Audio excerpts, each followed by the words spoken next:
पूर्वी खबर। आशा शर्मा जी, जितेंद्र चटर्जी जी, अब मैं एक शब्द के साथ मंत्री जी से आग्रह करूंगा कि आप लोग को संबोधित करें कि बेखौफ लिखता है जमाने का इतिहास, सच्चा मेरे देश का हर पत्रकार है। अब मैं मंत्री जी से आग्रह करता हूँ कि आप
समस्या है, वो समस्या पूरा हल होगा, हमारा बहनों का अधिकार मिलेगा। उस खुशी से मैं इस एरिया में घूमूंगा, ऐसा मैं प्लान करके प्रोग्राम बनाया। मगर वो दुर्भाग्य है, कई दिनों से भारत के हमारे बेटियों को, हमारे माताओं को जो वुमेन 30% रिजर्वेशन का इश्यू था, इस इश्यू को हम नरेंद्र मोदी के नेतृत्व में हम कमिटमेंट के साथ काम किया है। मगर आज़ाद के बाद डॉक्टर बाबा साहब अम्बेडकर इस समय में भी इसी विषय पर चर्चा हुआ था। अटल जी के समय पर, मनमोहन सिंह के समय पर, पी.वी. नरसिम्हा राव जी के समय पर बार बार महिलाओं के रिजर्वेशन के विषय पर पार्लियामेंट में, पार्लियामेंट के बाहर, पॉलिटिकल प्लेटफॉर्म्स के ऊपर, महिलाओं का प्लेटफॉर्म के ऊपर, मीडिया के प्लेटफॉर्म के ऊपर अलग अलग समय पर चर्चा हुआ है।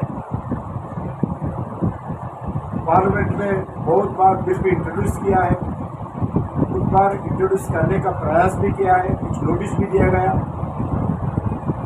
मनमोहन सिंह के समय पर राज्यसभा में बिल भी पास हुआ है, लोकसभा में भी इंट्रोड्यूस किया है।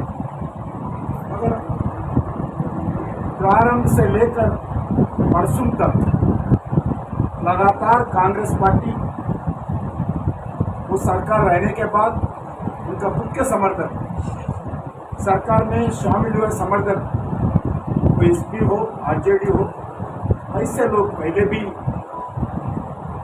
इस बिल को कांग्रेस के इशारा पर रोका था। परसों में खुला आम कांग्रेस पार्टी, टीएमसी, एसपी और मजलिस पार्टी, ऐसे कांग्रेस के अलायंस के गठबंधन मिलकर भारत के 70 करोड़ महिलाओं को अपमान किया। 70 करोड़ महिलाओं के एक्सपेक्टेशन के ऊपर पानी डाला।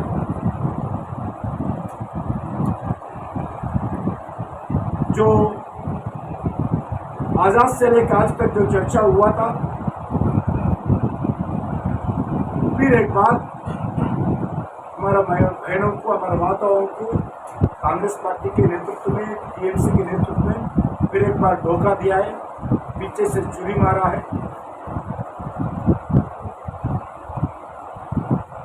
क्योंकि आज 50% से ज़्यादा हमारा माता बहनें देश में, उनको पूरा अधिकार है देश चलाने में भी। देश का जो भी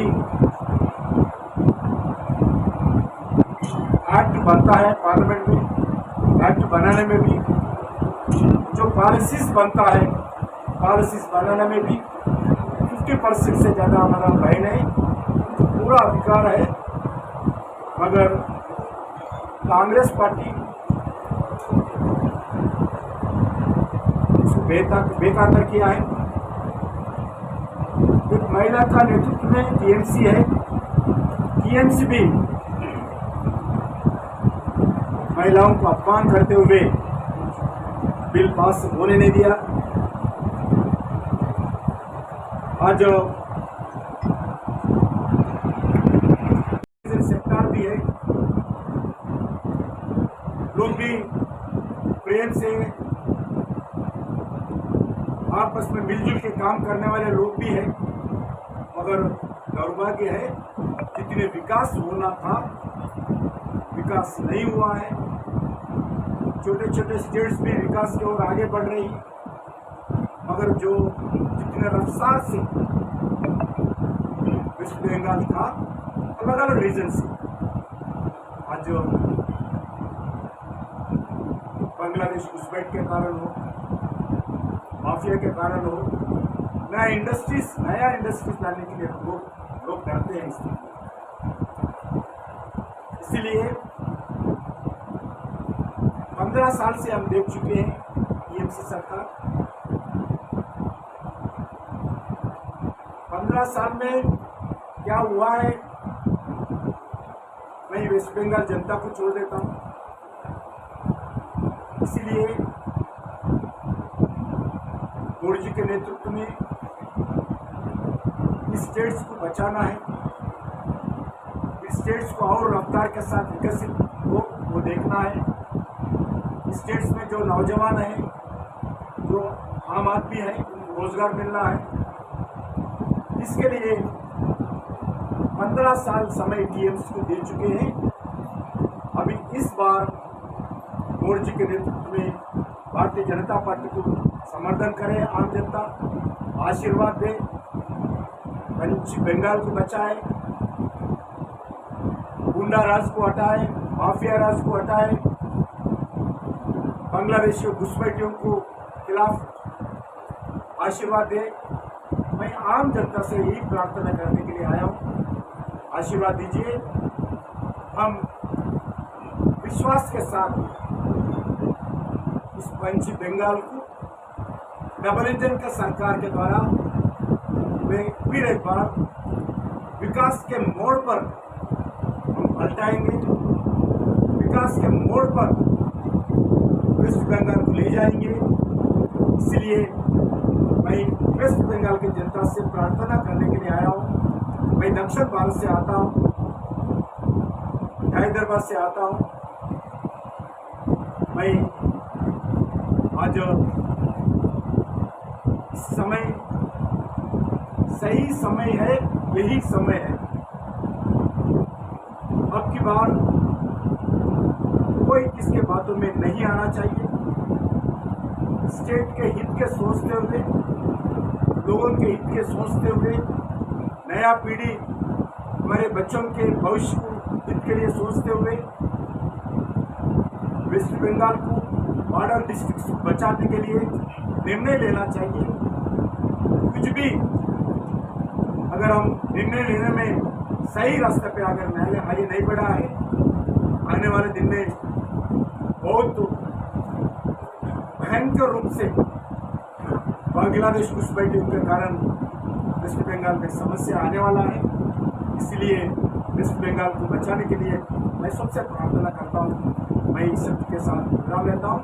मैं इस जिले में भी मेरा पूरा विश्वास है, 7 सीट के 7 सीट भारतीय जनता पार्टी को आशीर्वाद देते हुए इस एरिया में भाजपा प्रत्याशियों को विजयी प्राप्त करने के लिए, आशीर्वाद देने के लिए सभी लोगों से अनुरोध करता हूँ। हमारे चैनल को लाइक, शेयर, सब्सक्राइब करना ना भूलें और बेल आइकन को दबाना ना भूलें और देखते रहें पूर्वी खबर। पूर्वी खबर, नजर सब पर।